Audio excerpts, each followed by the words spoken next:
Oh, and Elizabeth, and we are in the 8th chapter of Judges. We're still going to be finishing up Gideon here. And so they've just had a big war, and they've just killed the leaders, Oreb and Zeb. And so then the men of Ephraim said to him, "What is this that you have done to us, not to call us when you went to fight against Midian?" And they accused him fiercely, and he said to them, "What have I done now in comparison with you? Is not the gleanings of the grapes of Ephraim better than the grape harvest of Abiezer? God has given into your hand the princesses of Midian, Oreb, and Zeb. What have I been able to do in comparison with you?" Then their anger against him subsided when he said this. And Gideon came to the Jordan and crossed over he and the 300 men who were with him, exhausted yet pursuing.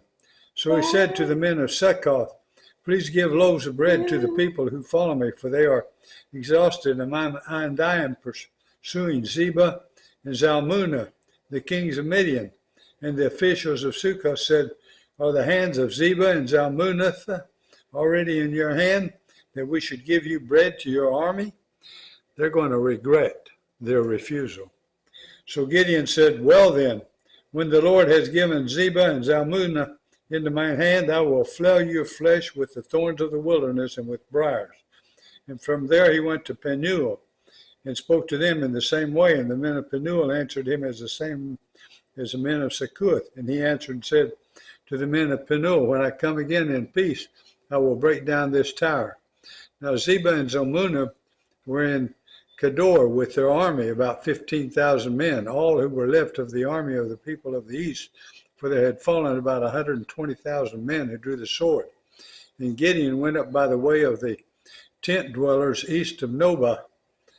And so, and this is something, where they were in Karkor. Okay, so Gideon, and Gideon went up by the way of the tent dwellers east of Nobah and Jogbehah and attacked the army, for the army felt secure. And Zebah and Zalmunna fled, and he pursued them and captured the 2 kings of Midian, Zebah and Zalmunna, and he threw all the army into a panic. Then Gideon, the son of Joash, returned from the battle by the ascent of Heres, and he captured a young man of Succoth and questioned him. And he wrote down for him the officials and elders of Succoth, 77 men. And he came to the men of Succoth and said, "Behold, Zebah and Zalmunna, in whom you taunted me, saying, Are the hands of Zebah and Zalmunna already in your hand, that we should give bread to your men who are exhausted?" And he took the elders of the city, and he took thorns of the wilderness and briars with him, taught the men of Succoth a lesson. And he broke down the tower of Penuel and killed the men of the city. Then he said to Zebah and Zalmunna, "Where are the men whom you killed at Tabor?" They answered, "As you are, so were they. Every one of them resembled the son of a king." And he said, "They were my brothers, the sons of my mother. As the Lord lives, if you had saved them alive, I would not kill you." So he said to Jether, his firstborn, "Rise and kill them." But the young man did not draw his sword, for he was afraid, because he was still a young man. Then Zebah and Zalmunna said, "Rise yourself and fall upon us, for as a man is, so is his strength." And Gideon rose and killed Zebah and Zalmunna, and he took the crescent ornaments that were on the necks of their camels. Then the men of Israel said to Gideon, "Rule over us, you and your son, and your grandson also, for you have saved us from the hand of Midian." Gideon said to them, "I will not rule over you, and my son will not rule over you. The Lord will rule over you." And Gideon said to them, "Let me make a request of you. Every one of you give me the earrings from your spoil." For they had golden earrings, because they were Ishmaelites. And they answered, "We will willingly give them." And they spread a cloak, and every man threw in it earrings of his spoil.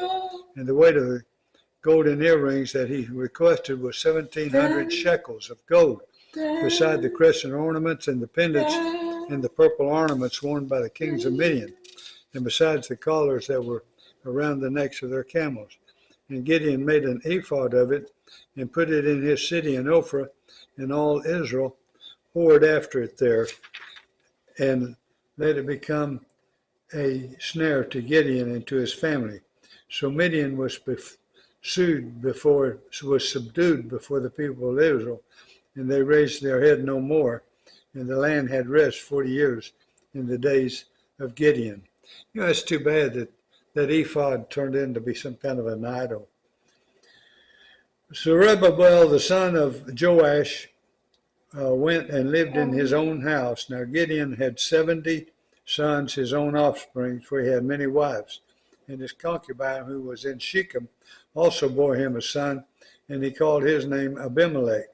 And Gideon, the son of Joash, died in a good old age, and was buried in the tomb of Joash, his father, at Ophrah of the Abiezrites. As soon as Gideon died, the people of Israel turned again and whored after the Baals, and made Baal Berith their god. And the people of Israel did not remember the Lord their God, who had delivered them from the hand of all their enemies on every side. And they did not show steadfast love to the family of Jerubbaal, that is Gideon, in return for all the good that he had done to Israel. Used to have a Sunday school teacher, people. And you know what he would say after teaching Sunday school every Sunday? What do we learn from history? Nothing. And see, these people learn nothing from history. In the same way with our country right now. Our country was built on very strong, very, very strong Christian principles. The men who organized and started our country, were the most godly, religious people in the world. And yet, about half of the country has turned away from the foundation principles of this country. What do we learn from history? Nothing. God help us. Thank you. All right. Okay. And now we turn in our Bible reading. Yeah, sweetheart. We turn in our Bible to Ecclesiastes. Yes, we do. My little sweetheart. So